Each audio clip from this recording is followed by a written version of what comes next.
And here I was, I had been a straight A honor student, president of National Honor Society, choir, and student council. I was number 8 in my class, but I also had a very dark and twisted side. I was one who could teach you how to do tequila shots so they didn't burn. I didn't even smoke cigarettes, but I would teach you how to smoke. It's like, what is that about? So when I got to college, I just made a deal with myself that as long as I made good grades, I could do anything I wanted, as long as I made the grade. So I did. I drank every single night. I started getting drunk, tipsy, or wasted. I had a double life. I don't know if you have friends like that, someone who's like sort of a goody two-shoes, but then they have this dark, twisted side. That would be me. So yeah, on the weekends I started doing ecstasy. You guys have heard of ecstasy, E, right? But I would do 3 hits in one night, because that's my personality. I am so lucky I didn't end up in the hospital in a coma or dead. And I ended up at a party, one of those spring break parties. And I was wasted, just blotto, because I'd been drinking since 9 o'clock that morning.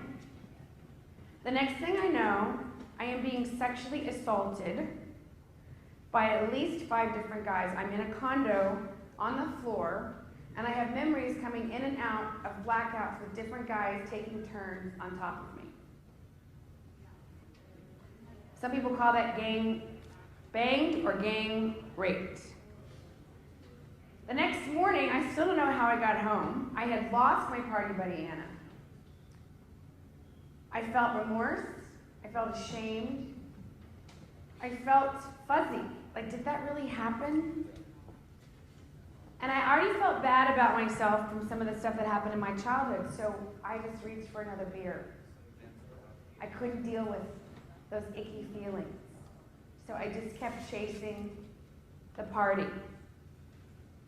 Now, lucky for me, I didn't catch anything or get pregnant from that incident. But my point is, in telling you this story, again, not to feel sorry for me, but I put myself in 2 incredibly dangerous situations in one day because of drinking.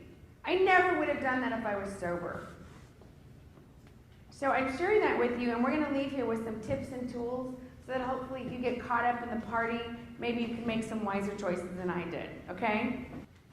So let your limits be known. And sometimes people have an agenda, right? Like, oh, you're kind of cute. You're kind of cute. Hey, you want to go hang out? Yeah. Well, what's your idea of hanging out? Like a movie and pizza? Sure. No, not hanging out in your bedroom. It's always okay to have a conversation. Never leave your drink unattended. And again, I'm not condoning underage drinking, so I'm assuming if you're under 21, I'm talking about your Coke, your Sprite, your club soda.